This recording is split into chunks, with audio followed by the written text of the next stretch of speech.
Excuse me, Mr. Fat Buddha person. Yeah. Hello. What you want, eh? What you want?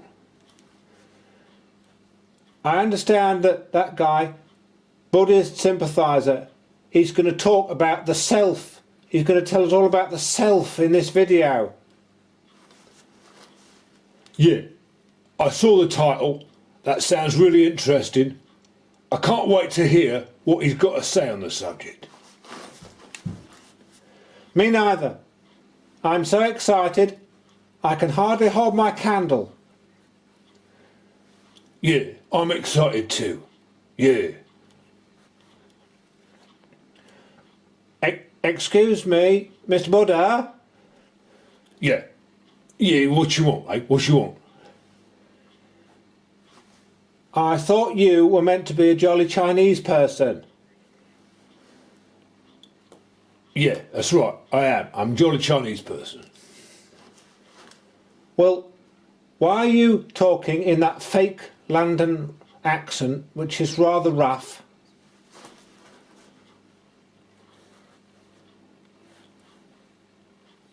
Shut your mouth, you! Shut your mouth! What's your game, eh? What's your game? You better watch yourself, sunshine, or you'll get a knuckle sandwich. You understand me? Oh dear, that wasn't very spiritual. I thought you were meant to be enlightened. In this video I'm going to detail all about the self, which in Buddhism I believe the Sanskrit term is atta. Now before I get into the depth, into the real subject of the video, I'll just detail the self in relation to another tradition, which is Advaita, which is from a Hindu tradition. Just to let you know how they address the self before I go into how Buddhists and how generally we refer to the self. Now in Advaita there are two different selves, or selfs. There is self with a small s and a self with a capital S. Now self with a small s is the one we'll be detailing in the rest of the video, and that's a personal self, and usually the self is referred to using the letter or word I or me. And as I mentioned, in Advaita they also use self with a capital S, and that points to like a universal consciousness or universal awareness, something that is infinite and all-encompassing. So let's further explore what we mean by self. Now in Buddhist terms, the qualities that make up the self are referred to as the skandhas.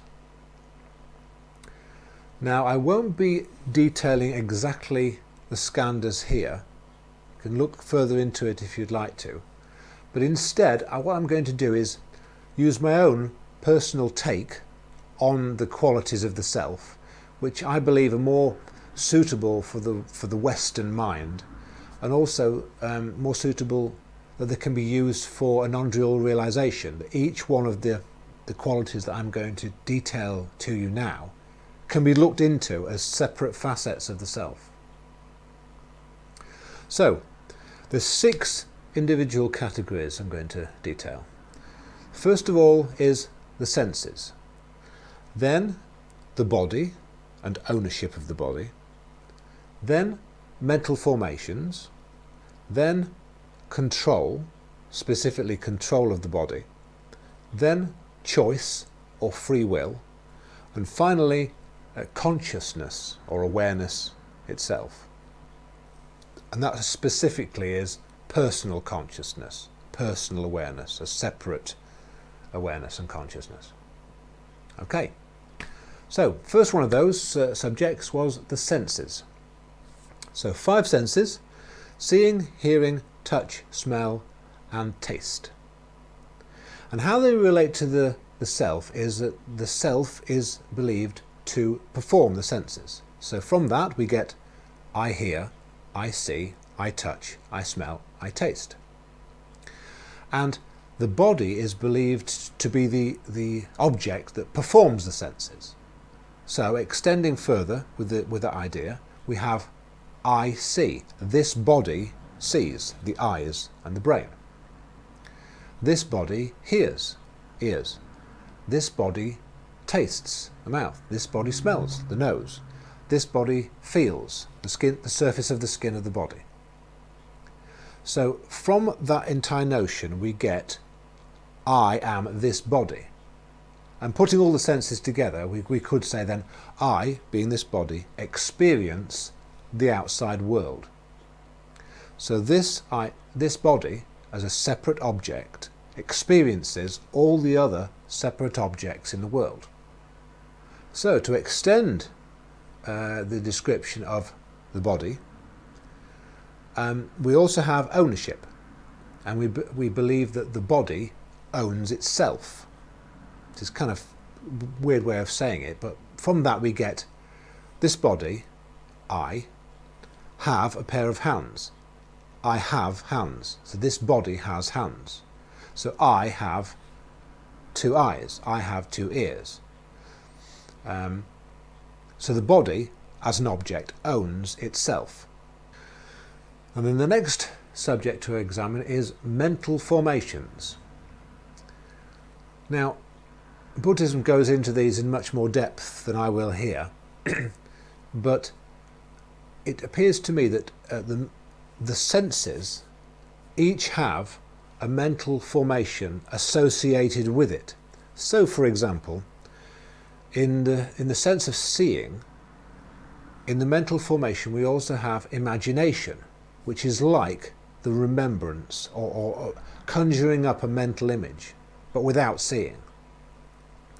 Then also we have thinking, which is like the sense of hearing. For example, when we think, we have the voice in the head, as if we are hearing our own voice in our head.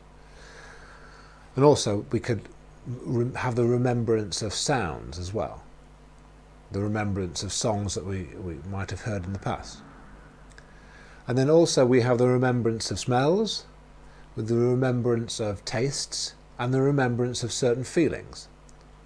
So as I say, each one of the five senses has a corresponding mental faculty associated with it. Moving on from that, our next one is control, which is specifically control of the body. So the body controls itself. So from that we have I, the body, am moving the hands. I am moving the mouth. I am speaking. And then the next one, which kind of links in with control, and that's choice or free will. This body has choice and free will. So from that we get I choose to move the hands. I choose to stop the hands from moving. I choose what words to say. Or even I choose to make this video. And then the last one is awareness or consciousness. Now, I personally link this in with the senses, but a lot of people deal with this particular concept as a separate faculty. And I believe it is one of the Buddhist Skandhas, which is why I mention it here. And that's the knowing that you are aware, the knowing that you exist. I am here, I exist. I know I am aware, I know I am conscious. So anyway, that details the areas which I believe are the self. I hope that information was useful for you. Certainly this information is useful if you are interested in the concept of no self, or realizing no self, which I believe in Buddhism is anatta. Because what you can do is take each of those six areas that I've described and examine each one and look for a self within each one of those areas, and realize that there is no inherent self to be found in each one of the areas. But I'll make another video about those to go into far more detail. Anyway, thank you again for watching. See you in the next video. Bye for now.